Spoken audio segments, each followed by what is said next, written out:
joining me on my IGTV.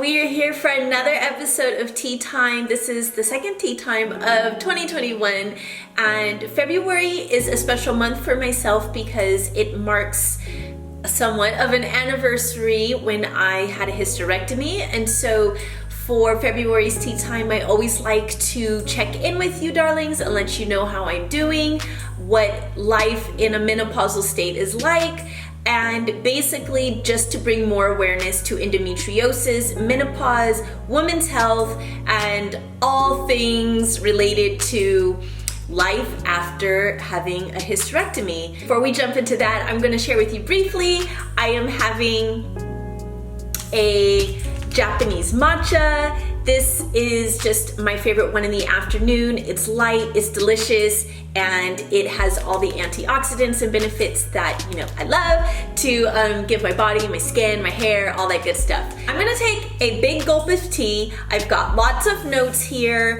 just so I stay on track and give you all the information in as little amount of time as possible. So first, let's just have a sip of tea. Oh, it is so hot. Okay, babes. Let's start with endometriosis.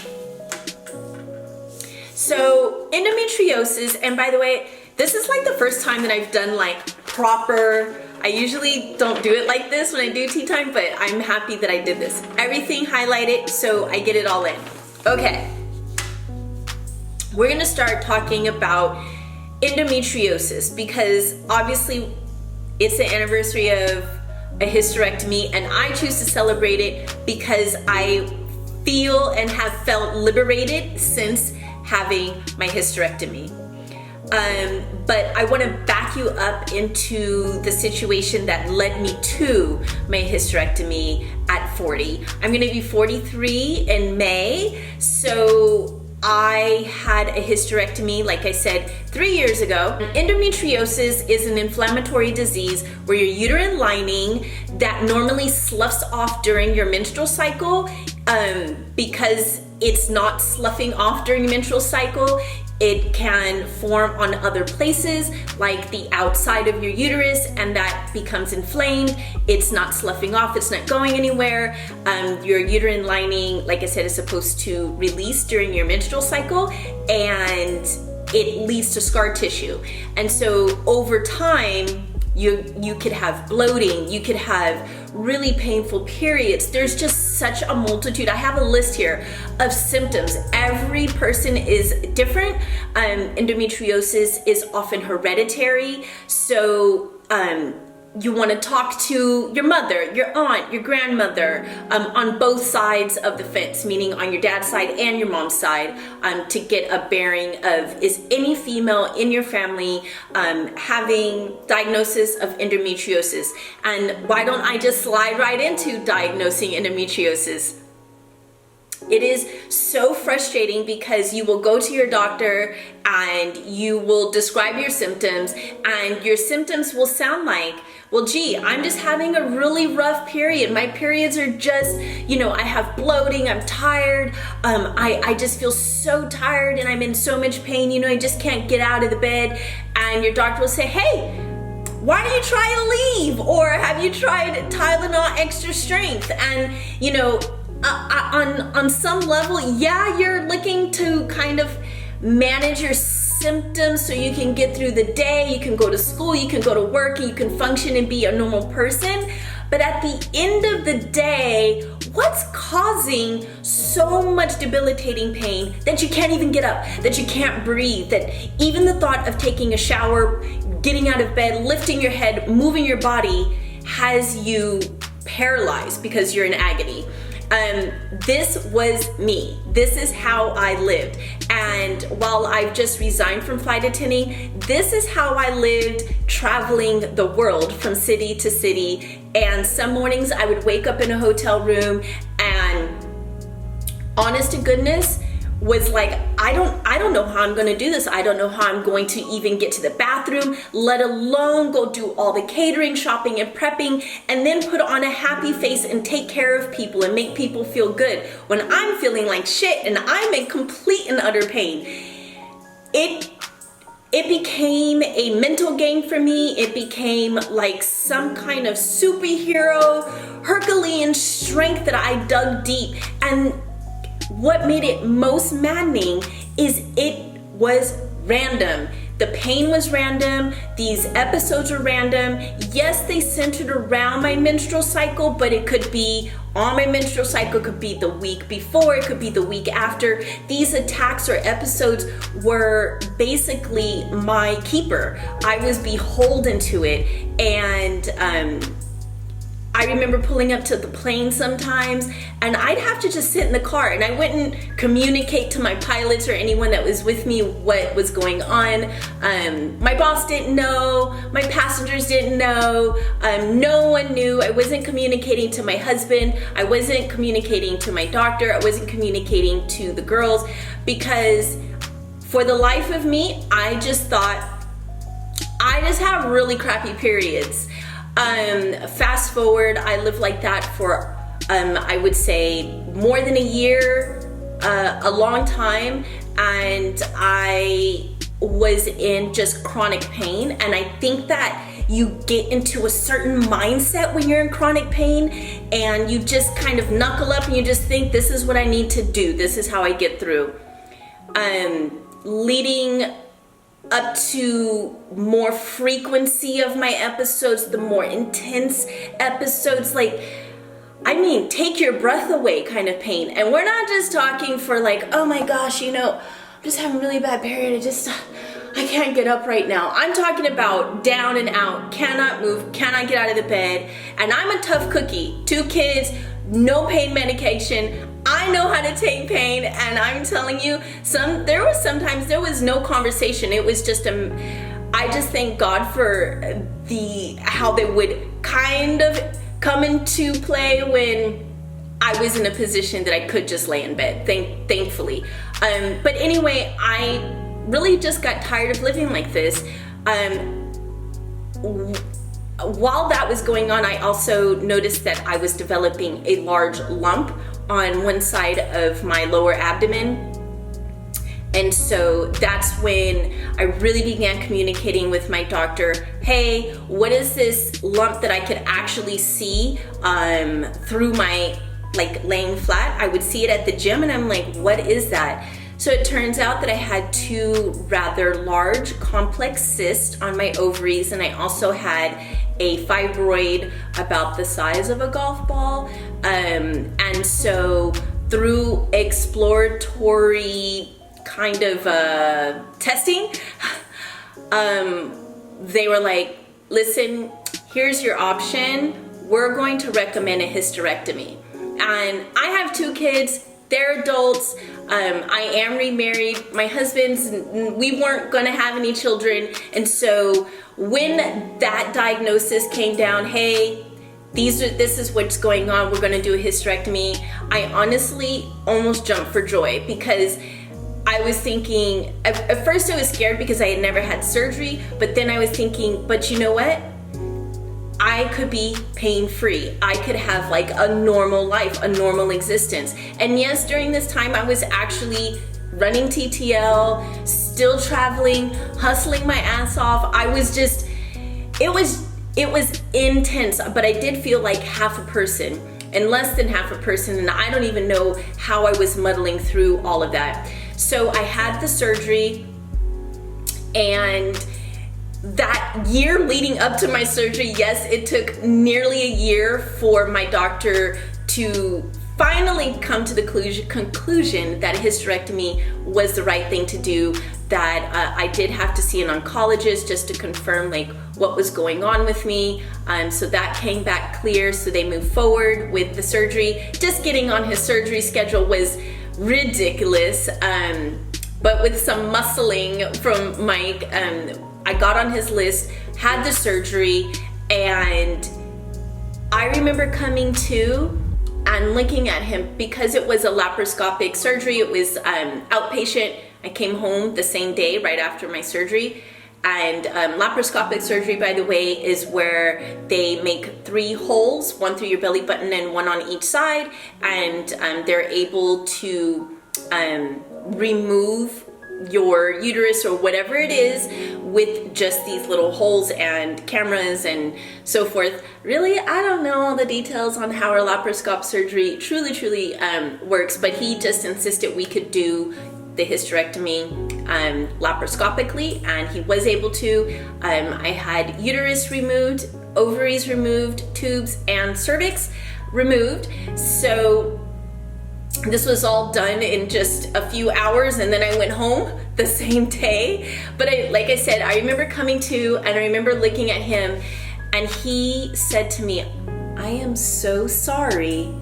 You must have been in so much pain," because it was only at that moment that he said, "You had endometriosis, and I think I removed all of the inflamed tissue, so you should be okay now." What?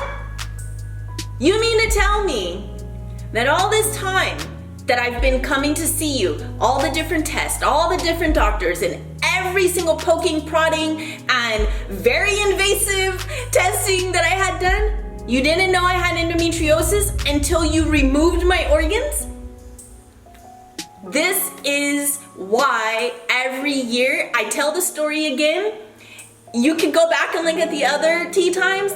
I'm retelling the story because I need and really want every woman out there to hear me. 1 in 10 women will have endometriosis, and it can be as severe as mine. I'm sure there's a whole multitude of ranges in there, but this is something, if 1 in 10 women are struggling with endometriosis, why are doctors so, forgive me, lame at diagnosing it? I had to have all my organs removed from my doctor to take me seriously that my pain was not a normal pain. I'm getting all triggered and hyped up here.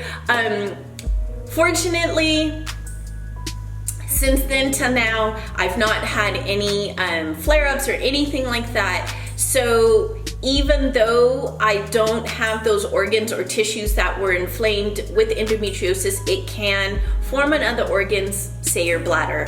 And on that note, I will just, I am so not the person that knows everything about endometriosis, but what I have read and kind of understand to be true is that endometriosis lives and feeds on estrogen. And so because removing my ovaries means I'm not producing any estrogen, the endometriosis is, I'm gonna say, dormant, because that I say dormant because the way that he was describing it is, yeah, I think I removed all of the inflamed tissue. We're going to watch your estrogen levels and so forth. So now we've talked about the hysterectomy, we've talked about endometriosis. Now let me bring you to the other side of this conversation that this not quite 43-year-old woman is now in. I'm in a menopausal state. I'm on coming up on this next year will be year 3 of my body no longer producing estrogen. And so I've not been on hormone therapy. Yes, I do get hot flashes. They're very mild. I have chosen just to monitor my hormones. And speaking on that, I have not had a checkup on my hormones, so I need to do that. I promise I will, Carol. Carol is insisting, did you have your hormones checked? So I want to be as minimal as far as being on a regular cycle of any kind of medication, or even if it's a hormone therapy kind of treatment. At the time was 40, so I'm thinking, man, how many years am I gonna have to, be on these whatever it is that they were trying to prescribe. He was trying to prescribe birth control and, whatever. don't get me started on that.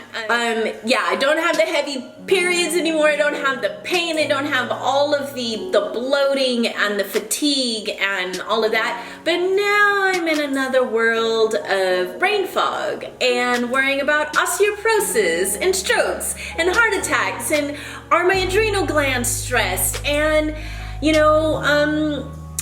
yeah, I mean, when you darlings see me and you see my lifestyle choices, many of which were in place well before my hysterectomy, but it was an affirmation of, girl, you need to keep doing what you're doing because you really need to protect your heart, protect your brain, protect your bones, and I mean, just basically give your body all that it can have to thrive and be as best as possible. So yes, bone density is something that your estrogen affects your bone density. Because you're not producing estrogen, that means your adrenal glands are picking up a little more stress or a lot more stress, which means that your heart is under fire.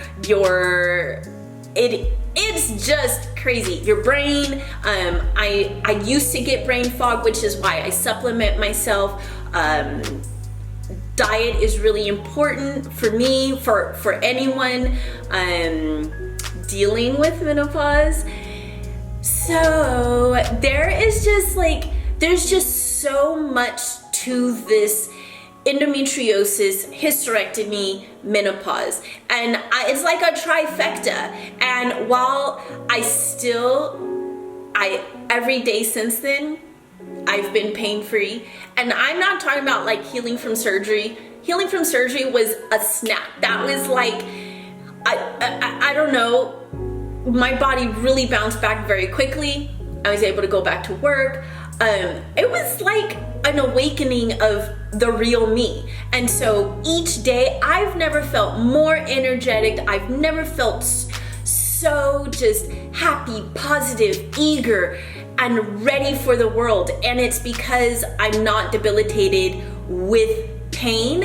It is because I try to give my body a really rich whole food plant diet. I really try to incorporate exercise and no alcohol, no smoking.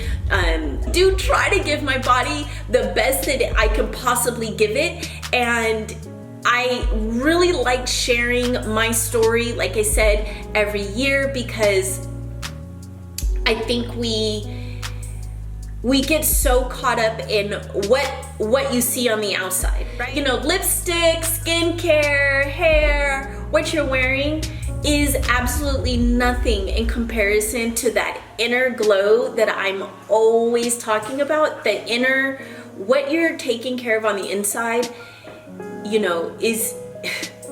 it's just so profound, and it is so special, and we each have an opportunity every day to try and give ourselves that fighting chance. And so when you see me with my wheatgrass, or you see me drinking my Japanese matcha, it is in hopes of mitigating some of those side effects that happen as a result of the menopause, having turmeric and incorporating probiotics and prebiotics and ashwagandha and all these things, is because I, for one, don't want my doctor telling me, oh, well, here's your blood pressure medicine, and here's your cholesterol medicine, and here's for your blood sugar, and you know what, you've got a little fatigue, here's something for that. I'm not about that. I have way too much family history, all kinds of things, from stroke, heart disease, diabetes, cancer. There's a lot. And so as long as my doctor is not handing me these things because I'm doing these things, then we are good. That is my ultimate goal, is that every time when I see my doctor, that it's not about, hey, we need to monitor that, or we need to get you on some medication for that. So Well, darlings, now that I've exhausted you with all of my super serious women's health talk, I do want to say on a lighter note that for me, my hysterectomy was the best decision I have ever made for my body. It really did liberate me. I felt like a rebirth, and so I choose, like I said, to celebrate and really just honor my body and just say thank you to God, and to just, I don't know, be in the moment of gratitude that my body is healthy and happy and thriving. And so today we say cheers to my anniversary of my hysterectomy, and cheers to all of you. Thank you for listening. Thank you for watching. Thank you for your support. I love you. I feel absolutely honored that you give me a platform to share and speak. And so on that note, I just want to send you all of my love, and I hope we continue this conversation well past this little IGTV or this video. And again, thank you so much for watching. Cheers, and cheers to being pain-free.